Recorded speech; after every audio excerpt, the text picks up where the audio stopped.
Assalamualaikum warahmatullahi wabarakatuh. Apa kabar anak-anak ibu hari ini? Berjumpa lagi kita pada video pembelajaran Pendidikan Agama Islam dan Budi Pekerti kelas 4. Sebelum kita belajar, marilah kita sama berdoa.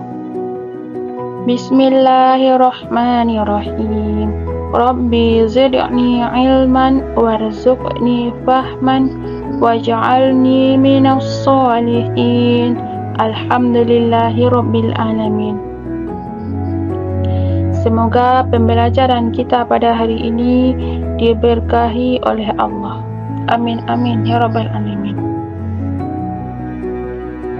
Tujuan pembelajaran kita pada pertemuan kali ini, yang pertama menjelaskan arti balik dengan benar, yang kedua menguraikan tanda-tanda usia balik dengan benar, yang ketiga menguraikan tanggungjawab dari seorang yang sudah memasuki usia balik, yang keempat membedakan tanda-tanda usia balik dalam pandangan fikih dan ilmu biologi dengan baik.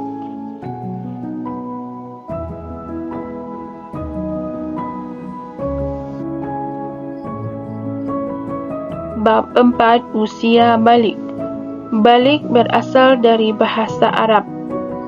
Balik berasal dari kata buluk, artinya sampai. Maksudnya sampai dalam memasuki usia dewasa. Tanda-tanda balik pada laki-laki dan perempuan berbeda. Seseorang yang telah berusia balik dikenakan kewajiban agama atau disebut dengan istilah mukallaf.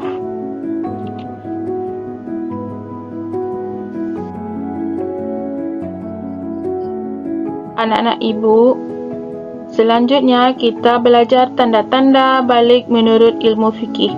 Adakah anak-anak ibu yang tahu apa itu tanda-tanda balik menurut ilmu fikih? Ya, benar. Yang pertama, tanda-tanda balik adalah mimpi basah. Mimpi basah ini terjadi pada anak laki-laki. Biasanya, mimpi basah ini terjadi di usia paling cepatnya 9 tahun. Dan tanda-tanda balik yang kedua, haid atau menstruasi. Haid atau menstruasi ini untuk anak perempuan. Paling cepat anak perempuan mengalami haid atau menstruasi di usia 9 tahun. Apabila laki-laki atau anak perempuan tidak mengalami mimpi basah dan tidak pula mengalami haid bagi perempuan sampai usia mereka 15 tahun, maka mereka telah terhitung sebagai balik.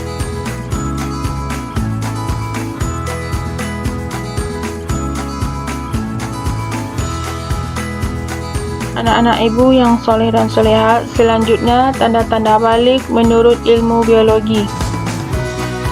Untuk anak perempuan, yang pertama suaranya terdengar lebih halus.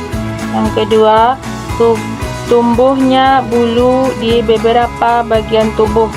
Yang ketiga, perubahan fisik pada beberapa bagian tubuh, misalnya di pinggul dan dada. Yang keempat, mengalami menstruasi atau haid. Sedangkan untuk anak-anak laki-laki, tanda-tanda balik menurut biologi, yang pertama, suara terdengar makin berat. Yang kedua, tumbuhnya jakun. Yang ketiga, tumbuhnya kumis, jenggot, dan rambut lainnya. Yang keempat, pertumbuhan badan semakin pesat, disertai dengan nafsu makan yang meningkat.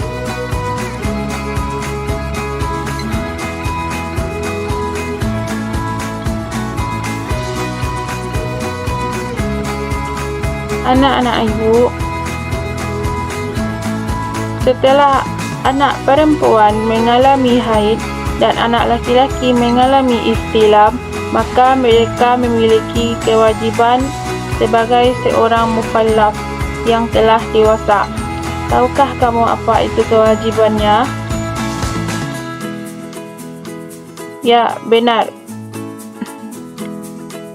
Kewajiban pertama setelah balik adalah salat fardu. Salat fardu mulai dari salat subuh, salat zuhur, salat asar, salat maghrib dan salat isya.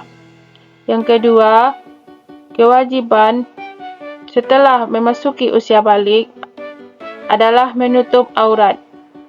Aurat bagi anak laki-laki itu dari pusar sampai ke lutut. Sedangkan aurat bagi perempuan dari seluruh tubuh kecuali muka dan telapak tangan. Untuk anak perempuan ada pula kriteria pakaiannya. Yang pertama, pakaian itu menutup aurat. Yang kedua, tidak transparan atau tipis. Yang ketiga, pakaian itu tidak mencolok, warnanya tidak ngejreng. Yang keempat, pakaian itu bukanlah pakaian yang menyerupai laki-laki dan bukan pula pakaian orang kafir atau fasik. Kewajiban yang ketiga adalah kewajiban menuntut ilmu. Sebagaimana Rasulullah bersabda, diwajibkan menuntut ilmu bagi setiap muslim. Selanjutnya, hal-hal yang dilarang ketika haid dan ihtilam. Jadi, setiap perempuan yang haid atau laki-laki yang mengalami ihtilam, mereka memiliki beberapa hal yang dilarang. Yang pertama, larangan ketika wanita haid. Untuk wanita haid ada beberapa larangan seperti melaksanakan salat, melaksanakan puasa, membaca dan menyentuh Al-Quran, masuk masjid, iktikaf dan tawaf. Dan bagi laki-laki, ketika mereka mengalami ihtilam sampai mereka mandi wajib atau mandi besar, ada pula beberapa larangan. Yang pertama, solat. Yang kedua, puasa. Yang ketiga, membaca dan menyentuh Al-Quran. Yang keempat, iktikaf. Dan yang kelima, tawaf.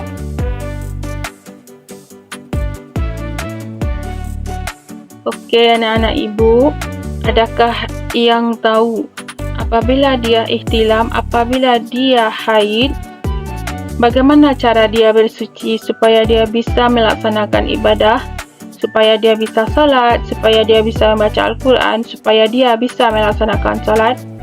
Ya, berikut ini adalah caranya. Cara mensucikan diri ketika mengalami haid dan ketika mengalami ihtilam bagi laki-laki.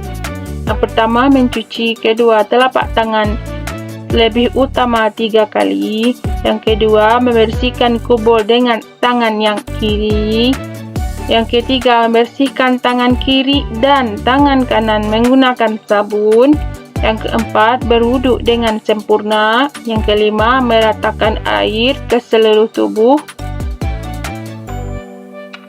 dari bagian kepala sampai ke kaki.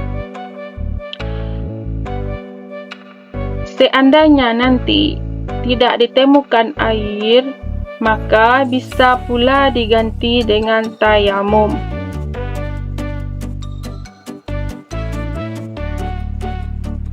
Nah, anak-anak ibu, sampailah kita di akhir pembelajaran kita pada hari ini. Sebelum ibu tutup, marilah kita bersama-sama membuat simpulan pembelajaran kita pada hari ini. Yang pertama, balik itu berasal dari bahasa Arab kata buluk, artinya sampai, maksudnya sampai dewasa. Yang kedua, tanda-tanda balik itu ada menurut fikih. Yang pertamanya, mimpi basah bagi laki-laki, haid bagi perempuan. Kesimpulan yang ketiga, tanda-tanda balik menurut biologi. Untuk anak perempuan, suaranya lebih halus, tumbuhnya beberapa bulu di beberapa bagian tubuh, perubahan fisik dan menstruasi. Sedangkan tanda-tanda bagi anak laki-laki, suara terdengar lebih berat, tubuh jakun, tubuh kumis jenggot dan rambut lainnya, dan pertumbuhan badan semakin pesat dan nafsu makannya meningkat. Simpulan yang selanjutnya, kewajiban setelah usia balik: yang pertama salat fardu, yang kedua menutup aurat, yang ketiga menuntut ilmu. Hal-hal yang dilarang ketika perempuan haid dan laki-laki ihtilam: salat, puasa, membaca dan menyentuh Al-Quran, masuk masjid, iktikaf dan tawaf. Cara mensucikannya: yang pertama, mencuci kedua telapak tangan lebih utama 3 kali, membersihkan kubur dengan tangan kiri, membersihkan kedua tangan dengan sabun, berwudu, lalu meratakan air ke seluruh tubuh. Dan jika tidak ada air, bisa dengan tayamum. Sekianlah pelajaran kita pada hari ini. Semoga ilmu ini bermanfaat bagi kita bersama. Ibu sudahi, Assalamualaikum warahmatullahi wabarakatuh.